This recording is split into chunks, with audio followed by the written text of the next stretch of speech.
नाजरीन, मैं हूं मोहम्मद इब्रार अहमद और आप देख रहे हैं देखो सुनो टीवी। मेरे साथ इलाका डिस्ट्रिक्ट कसूर की एक बहुत खूबसूरत शख्सियत, सियासी समाजी शख्सियत अगर इनको कहूं तो बिल्कुल कम नहीं है। इलाका भर में इन्होंने समाजी हवाले से अनगिनत काम किए हैं। ऑनर जे मैरिज हॉल मेरे साथ मौजूद हैं सरदार जंगीर शरीफ डोगर साहब। आए उनसे जानते हैं कि वो इफ्तिताई तकरीब देखो सुनो टीवी की इफ्तिताई तकरीब में आज तशरीफ़ लेके आए हैं। आए उनके ख्याल जानते हैं कि वो देखो सुनो टीवी के बारे में क्या ख्याल रखते हैं।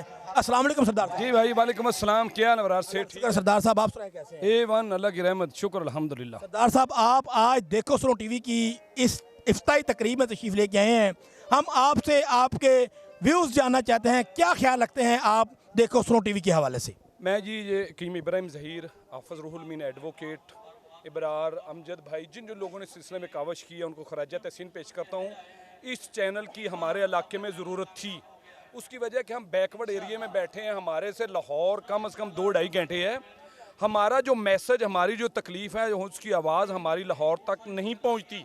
इसका हमें फ़ायदा होगा। हमारे इलाके में लोकल बड़े मसाइल हैं, हेल्थ के मसाइल हैं, एजुकेशन के मसाइल हैं, रोड्स के मसाइल हैं। हमारे पास सिर्फ़ और सिर्फ मसाइल ही हैं और कुछ नहीं। इस चैनल की सूरत में ज़रूर होगा कि हमारी आवाज़ अफसरान बाला तक पहुँचेगी। अगर इंशाल्लाह पहुँचेगी तो अल्लाह ताला मदद करेगा और इंशाल्लाह हमारे इलाके के मसाइल होंगे। इस चैनल की टीम को अपने भरपूर तावन और साथ का यकीन दिलाते हैं और इस उम्मीद के साथ ये चैनल हमारे इलाके में लोगों की फलाह बहबूद के लिए अपने भरपूर तवानाइयाँ सर्व करेगा। हमारी दुआएं और प्यार इनके साथ है।